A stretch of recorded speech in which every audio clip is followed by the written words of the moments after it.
One of the things I get asked the most for is what kind of equipment do I use to do these videos and to do basically my software development.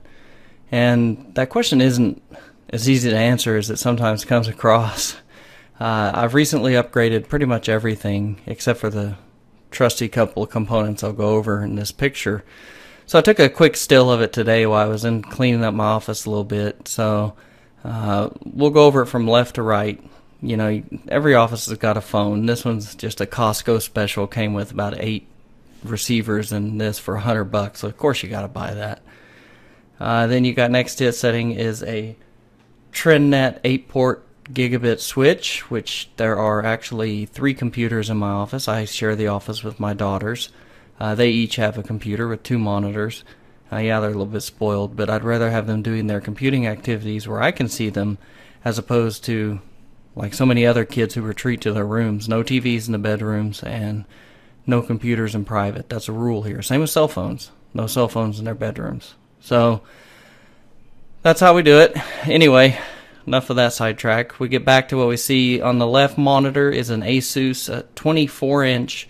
It's not a 16 by 9. It's a by 10, and I love that monitor. I picked it up at I believe I picked it up at Fry's Electronics about 2-3 years ago, and I absolutely love the format. You know, instead of the by 9 format, getting the by 10 format, it just makes it big. It's just big, kind of like Dell's 30-inch. Not near as big, but it's got that feel.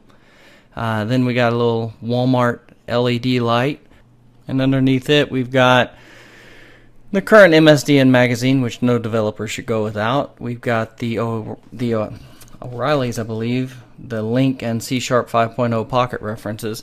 Once you've read the big books, I mean, I tell people, they say, what should I read? I tell them, once you've read the big books, just read these small pocket references after that. They'll tell you the new language specs, some of the new stuff, and that's how you can kind of keep up with things. Don't believe for a second that all of these gurus out there read these 1,400-page books every time they come out. C# 4.0, oh, C# 5.0's out. These pocket references are just fine for that.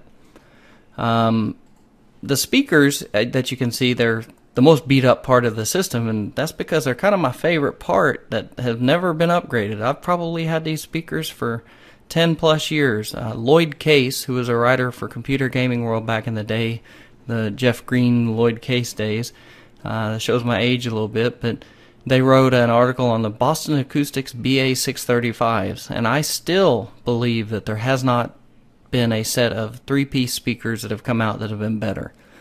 These have been great. I have 2 sets of these. The one on the right's missing the voice cone, or the speaker cover, but that's okay. So the monitor in the middle is my new Asus 27-inch ProArt, and it is a stunning piece of work. If you don't have one and you have between $700 and $800 for a monitor, there's no other choice. The keyboard is a Perix. It's a Perix multicolor LED backlit keyboard. I suggest anyone who's going to do any kind of development in today's technology state, you've got to have a lit keyboard. You know, kids, family are sleeping, you turn down the lights and everything. Speaking of lights, the lights coming through the window, you see the orange is actually the greenhouse that's here at the house. It is my wife's from the Orient, and they have all kinds of tropical plants, and believe it or not, we do have winter in Dallas, and that's the high-pressure sodium 600 lights coming through, purchased from HidHut, so HIDHUT.com,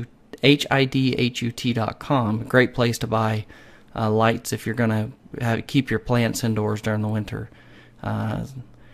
Okay, so the microphone, let's talk about it. I use the Yeti, the Blue Yeti. It's hanging from the Blue Radiance mount, which is tied to a Rode, I believe it's a PA something arm. You can go to Amazon, look it up, but it's commonly paired with the Yeti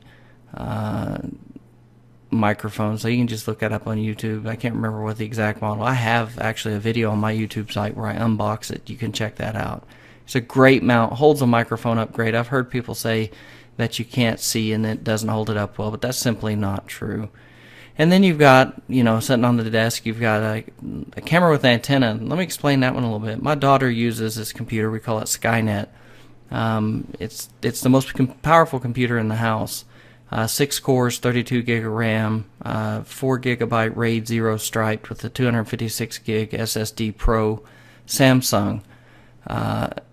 So my daughter, she has epilepsy, Alexis, and she uses this. And that camera is a monitor that monitors activity. So when she's on the computer, which we limit, but when she's on it, if something happens or there's sudden movements or something like that, there's actually alarms in the house that'll set off, and it lets us know that something's wrong. We have these cameras in several rooms in the house, so I have one on my desk, and that's what that is. You can pick it up. They have them at Best Buy, I believe. I'm sorry, I don't remember the model, but it's a really cool setup. So anyone out there who has a child like mine understands what I'm talking about. It's a great kit. I'll see if I can get the model number for you and put it in the comments. But if you have a special needs, or if you have a kid with epilepsy or something, the fact it can see in the dark, perfect infrared, and it detects movement, and you can set the alarm to go off with movement. When the kids are sleeping or doing something out of your view, it's definitely worth picking up. The camera on the desk is a old PowerShot IS model from Canon. I love Canon. It's got a 20 times zoom. I don't use it for a whole lot unless I'm out somewhere where I think I might destroy my camera. As I've said before, I use the Canon T4i to record all these videos. This was kind of my backup go-to camera. Throw some double A's in it and away you go. So you can't beat it. Good hammer around camera, and down the road you go. Got a stack of DVD writables. Don't use them. I don't even know why they're on my desk. Maybe nostalgia's sake. I don't even have an optical drive in my computer. I've got a front panel with compact flash and everything else you can think of, USB 3.0 and all of that. So why it's even on there, I don't know. So that about covers it. That's a example of the desk. The desk, actually, someone's asked me about the desk. It's made by Bush. Bush makes really high quality, unfortunately high cost office furniture, but they're worth their weight in gold. It'll hold up a truck. It doesn't flex, it doesn't vibrate. It's made by Bush. So you can go to their website and see what the current model is. This particular desk is a good 6-7 years old. It was a gift, and hey, use it. It's got a hutch, but I don't use a hutch. I'm not really kind of a hutch guy. I like just a plain flat desk so I can open and look in the greenhouse. So anyway, that's a quick tour of the desk, the audio and the video equipment, a little bit about the computer, and hopefully it answers the questions. I've got a lot of them about what I use. I think I covered every part I use in this. The mouse. The mouse is a Perix 2. Perixx. You can check them out at perix.com. Perixx.com. Until next time, thanks for stopping by.